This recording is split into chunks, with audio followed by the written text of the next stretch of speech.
नमस्कार दोस्तों, स्वागत है आपका स्टडी फॉर सिविल सर्विसेज में। वीडियो को पूरा देखिए। कोई भी आपका फीडबैक है, कोई सजेशन है, तुरंत वीडियो में कमेंट करके जरूर बताइए। अच्छा लगे तो वीडियो लाइक जरूर कर लीजिए और ऐसे वीडियो लगातार फ्री में पाने के लिए चैनल को तुरंत सब्सक्राइब कर लीजिए और बेल आइकन को जरूर टैप कर लीजिए ताकि आगे भी सारे वीडियो आपको मिलते रहे। यूट्यूब में फॉलो करते हैं तो प्लीज ये वाला फ्री टेलीग्राम चैनल जरूर ज्वाइन कर लीजिएगा। सारे नोटिफिकेशन, सारे अपडेट यहीं पे आते हैं, ध्यान रखिएगा। स्टडी फॉर सिविल सर्विसेज का कोई भी पेड ग्रुप अगर आपको ज्वाइन करना है तो सिर्फ 856480560609797523864455 यही नंबर है हमारे, सिर्फ जहां पे कॉल या व्हाट्सएप कर सकते हैं। इंस्टाग्राम पे हमारा पेज जरूर फॉलो कर लीजिएगा, स्टडी फॉर सिविल .सर्विसेज है। ट्विटर पे हमको जरूर फॉलो कर लीजिएगा, @study for civil। Mains answer writing practice की सीरीज का ये अगला क्वेश्चन है जिसमें हम मॉडर्न इंडियन हिस्ट्री के एक टॉपिक को क्वेश्चन के फॉर्म में डिस्कस करके डिटेल में समझेंगे। तो चलिए आगे बढ़ते हैं और क्वेश्चन के फॉर्म में एक पूरे टॉपिक को कवर करते हैं।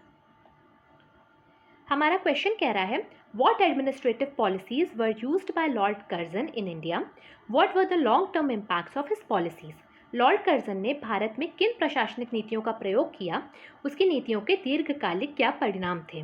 तो हम आंसर के इंट्रोडक्टरी पार्ट में बताएंगे सबसे पहले कि 1899 से लेकर 1905 तक के टाइम पीरियड में लॉर्ड कर्जन भारत का वॉइसरॉय था और वो भारत का सबसे युवा वॉइसरॉय था, सबसे कम एज का वॉइसरॉय था लॉर्ड कर्जन।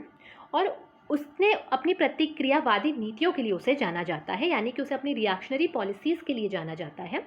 19वीं सदी के अंत में भारत की आर्थिक और राजनीतिक परिस्थितियां अंग्रेज़ों के पक्ष में नहीं थीं, इसलिए वो एक ऐसा व्यक्ति चाहते थे जो कि इन स्थितियों को कंट्रोल कर सके, जो इन स्थितियों को नियंत्रित कर सके, और उन्हें लॉर्ड कर्जन सबसे सूटेबल इंसान लगा इंडिया में उस टाइम पे अपॉइंट करने के लिए। लॉर्ड कर्जन ने मिशन कमीशन और चूक की नीति, यानी कि मिशन कमीशन और ओमिशन का इंडिया में यूज़ किया।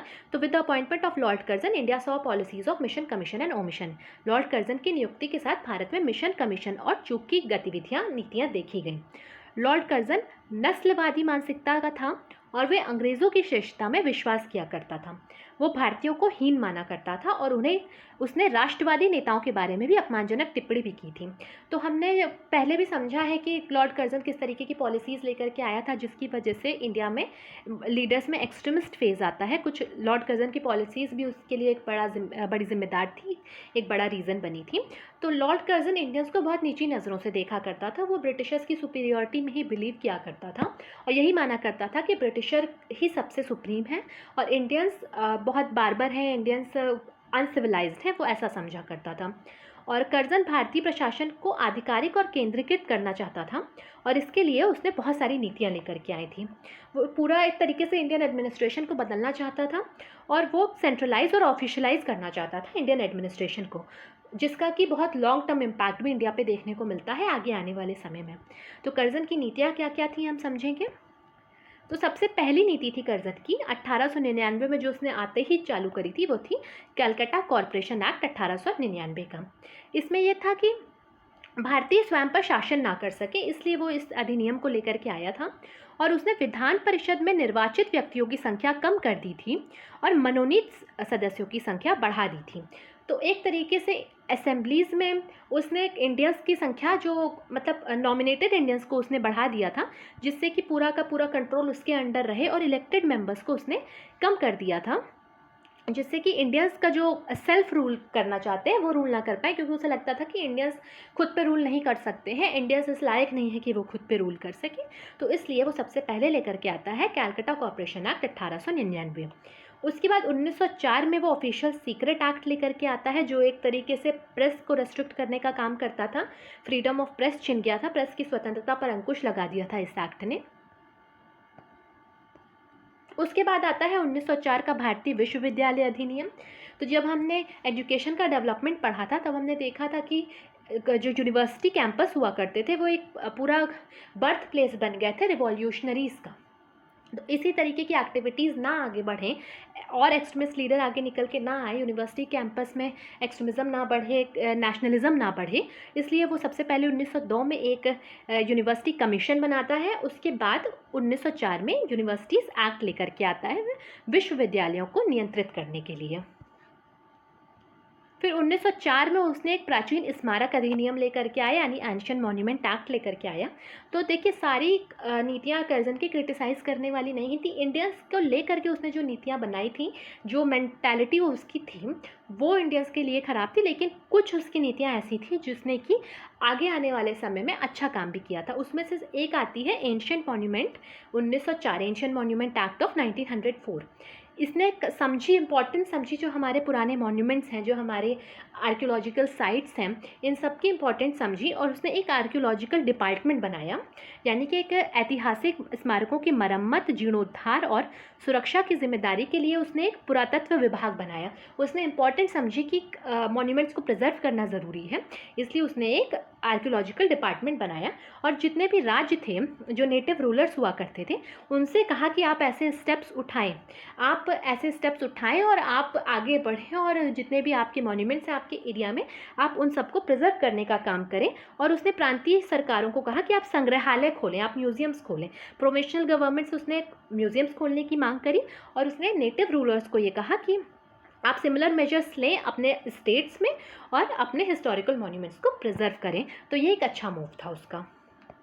उसके बाद वो कुछ इकोनॉमिक रिफॉर्म्स यानी आर्थिक सुधार भी लेकर के आया था। और वो कर्जन जब वॉइसरॉय था, उसके अंदर ब्रिटिश मुद्रा को कानूनी निविदा बना दिया गया था भारत में, यानी कि जिस टाइम पे कर्जन इंडिया में वॉइसरॉय था, उस टाइम पे ब्रिटिश करेंसी इंडिया में एक लीगल टेंडर बन चुकी थी। फिर कर्जन ने वित्तीय विकेंद्रीकरण का भी समर्थन किया था, यानी फाइनेंशियल डिसेंट्रलाइजेशन का भी उसने समर्थन किया था। इसके साथ ही साथ उसने वाणिज्य और उद्योगों के विभाग की स्थापना करी थी, यानी department of commerce and industry को इस्टेब्लिश किया था। तो आपको ये पॉइंट याद रखना है कि department of commerce and industry को सबसे पहले किसने इस्टेब्लिश किया था, तो वो कर्जन था। उसके बाद उसने कुछ एग्रीकल्चर रिफॉर्म्स भी किए थे, कृषि सुधार भी किए थे। और इसमें भी उसका एक पॉजिटिव पॉइंट देखने को मिलता है कि 1900 में वो पंजाब लैंड सीजर एक्ट यानी कि पंजाब भूमि जब्ती अधिनियम लेकर के आता है, जिससे कि किसानों को अपने ऋण का भुगतान ना कर पाने पर सूदखोरों को भूमि के हस्तांतरण पर रोक लगा दी गई थी। यानी कि अगर कोई किसान अपना ब्याज नहीं दे पा रहा है, नहीं वापस कर पा रहा है ऋण, तो सूदखोर जो थे वो उससे ज़मीन उसकी नहीं छीन सकते थे। तो ये एक पॉजिटिव मूव था। इसके अलावा उसने किसानों को साहूकारों के चंगुलों से बचाने के लिए सहकारी साख संघ अधिनियम 1904 को भी पारित किया था, यानी कोऑपरेटिव क्रेडिट यूनियन एक्ट 1904 लेकर के आया था to protect the farmers from the clutches of money lenders, यानी उसने फार्मर्स के फेवर में अच्छा काम किया था। उसके बाद रेलवे रिफॉर्म्स भी उसने कुछ किए थे। 1901 में उसने रॉबर्टसन के अंदर एक रेलवे कमेटी बनाई थी और उस रेलवे कमेटी ने ये बात कही थी कि और रेलवे लाइनें बिछाई जाए, रेलवे लाइनों का विस्तार किया जाए। इसके अलावा उसने रेलवे विभाग को समाप्त कर दिया था और जो PWD के अंदर रेलवे एडमिनिस्ट्रेशन हुआ करता था, उसने PWD से रेलवे एडमिनिस्ट्रेशन को निकाल करके रेलवे काउंसिल के अंदर शिफ्ट कर दिया, यानी उसने रेलवे प्रशासन को PWD से रेलवे परिषद में स्थानांतरित कर दिया। इसके बाद बंगाल का विभाजन करता है वो 1905 में, जो कि काफ़ी क्रिटिसाइज़ किया जाने वाला उसका मूव रहा है, क्योंकि उसका मेन मोटिव था बंगाल विभाजन के पीछे हिंदू और मुस्लिम्स की यूनिटी को तोड़ना। और उसका ये लॉजिक था कि बंगाल का साइज़ बहुत बड़ा है और उसको एडमिनिस्ट्रेशन नहीं हो पा रहा है ठीक से, तो अगर उसको दो पार्ट में डिवाइड कर दिया जाए तो वो एडमिनिस्ट्रेटिव तौर पे कन्वीनियंस हो जाएगा। लेकिन उसके मेन मोटिव पीछे का था हिंदू मुस्लिम यूनिटी को ख़त्म करना, जो कि उसका सबसे नेगेटिव और सबसे क्रिटिसाइज मूव रहा है। और बंगाल विभाजन कर्जन की फूट डालो राज करो की नीति का एक हिस्सा था। कर्जन द्वारा दिए गए विभाजन का कारण यह था कि बंगाल एक बड़ा प्रांत था और दो में विभाजित होने पर इसका प्रशासन करना सुविधाजनक हो जाता, लेकिन ऐसा कुछ नहीं था। उसका मेन मोटिव यही था, फूट डालो और शासन करो, यानी डिवाइड एंड रूल। इसके बाद उसकी विदेश नीतियां हम समझेंगे, लेकिन उससे पहले मैं आपको इन्फॉर्मेशन देना चाहती हूँ कि स्टडी फॉर सिविल सर्विसेज के पेड ग्रुप से स्टार्ट है। आप नीचे दिए गए नंबर्स पे कांटेक्ट करके इन पेड ग्रुप्स के बारे में जानकारी ले सकते हैं, इन्हें ज्वाइन कर सकते हैं। आपको इन सारे वीडियोस की PDF इन पेड ग्रुप्स में प्रोवाइड कर दी जाएगी। इसके साथ ही साथ आपकी मेंस आंसर राइटिंग प्रैक्टिस भी कराई जाएगी, आपके आंसर्स रिव्यू भी किए जाएंगे, आपको सारा स्टडी मटेरियल प्रोवाइड किया जाएगा, आपको 1-to-1 गाइडेंस मिलेगी, आपकी प्रिपरेशन अनदर लेवल की हो जाएगी। आप नीचे दिए गए नंबर्स पे कांटेक्ट करें और ग्रुप्स को ज़रूर ज्वाइन करें। तो चलिए अब हम समझते हैं कर्जन की विदेशी नीतियाँ क्या थी, उसकी फॉरेन पॉलिसीज़ क्या थी। तो सबसे पहले उसने ये बात समझी कि नॉर्थ वेस्ट जो सीमा है इंडिया की, यानी उत्तर पश्चिम जो सीमा है इंडिया की, वहाँ से रशिया इंडिया में एंटर कर सकता है, वहाँ से और पावर्स भी इंडिया में एंटर कर सकती हैं। तो उसने सबसे पहले इस एरिया को प्रोटेक्ट करने की कोशिश करी और उसने नॉर्थ वेस्ट सीमा यानी उत्तर पश्चिम सीमा पर सड़कों का निर्माण कराया और अपने सैनिकों को तैनात कर दिया और वहाँ पे जितने आदिवासी थे उनको हटा करके उत्तर पश्चिमी सीमा को उसने मजबूत करने पर ध्यान केंद्रित किया। तो उसका मेन फोकस था इंडिया का नॉर्थ वेस्ट फ्रंटियर, जो कि काफ़ी प्रोन टू इन्वेजन था, जो कि हम पहले भी मेडिवल हिस्ट्री में पढ़ चुके हैं कि इंडिया में जितने भी आक्रमण हुए हैं वो सारे नॉर्थ वेस्ट फ्रंटियर से ही हुए हैं। तो इसलिए वो बहुत प्रोन टू इन्वेजन एरिया था, तो उसने सबसे पहले उस एरिया को प्रोटेक्ट करने की कोशिश करी। फिर तिब्बत के साथ उसने इंडिया के संबंध सुधारे और काफ़ी अच्छे व्यापार संबंध स्थापित करे। अपनी अफगान नीति में उसने ब्रिटिश क्षेत्रों को अफगान आक्रमण से बचाने के लिए अफगान अमीर अब्दुल रहमान के साथ समझौते पर हस्ताक्षर किया और अफगानिस्तान को वित्तीय मदद करने की प्रतिबद्धता जताई। जैसे कि हमने देखा कि नॉर्थ वेस्ट फ्रंटियर पे उसका काफ़ी ज़्यादा फोकस हुआ करता था कि वहाँ से इंडिया की एक बाउंड्री मजबूत रहे, तो इसीलिए किसी भी तरीके का इन्वेजन ना हो सके। तो इंडिया के बाद सबसे पहले यहाँ पर अफगानिस्तान पड़ता था, तो उसने अफगानिस्तान को बफर जोन बनाने की कोशिश करी थी। इसने एक बफर क्रिएट किया, अफगानिस्तान को अपने कंट्रोल में लाने की कोशिश करी, अफगानिस्तान को अपना एलाई बनाने की कोशिश करी, फ्रेंड बनाने की कोशिश करी, जिससे कि इंडिया का एक बफर ये क्रिएट कर सके और इंडिया में कोई भी डायरेक्ट इन्वेजन ना हो सके, इंडिया सुरक्षित रहे।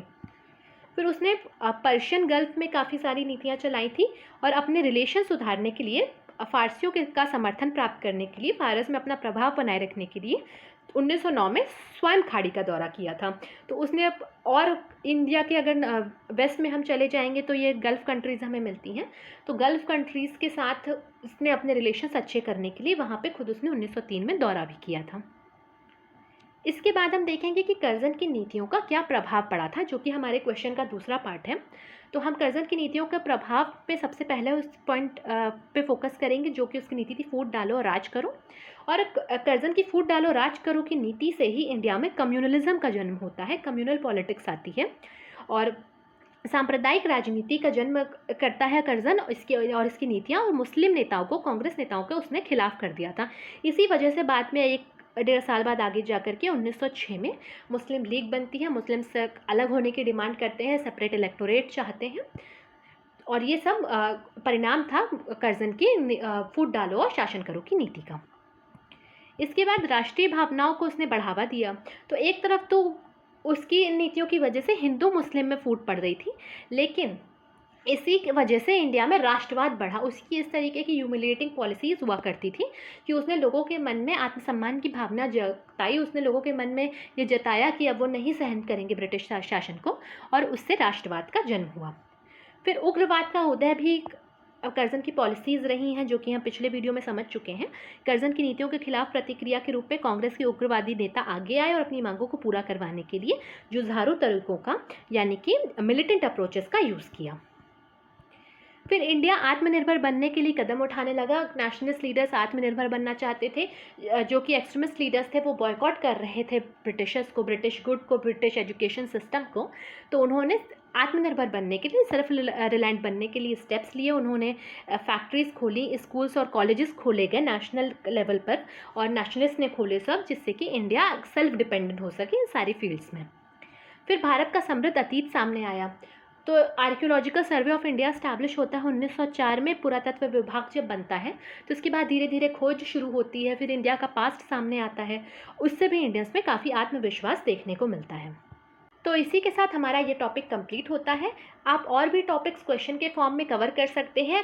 स्टडी फॉर सिविल सर्विसेज की मेंस आंसर राइटिंग प्रैक्टिस की सीरीज़ में जाकर के आपको सारे टॉपिक्स मिल जाएंगे, आप उन्हें देख सकते हैं और अपना सिलेबस क्वेश्चन के फॉर्म में तैयार कर सकते हैं और आंसर राइटिंग प्रैक्टिस कर सकते हैं। बने रहिएगा चैनल के साथ, मिलते हैं नेक्स्ट वीडियो में। Thank you for watching.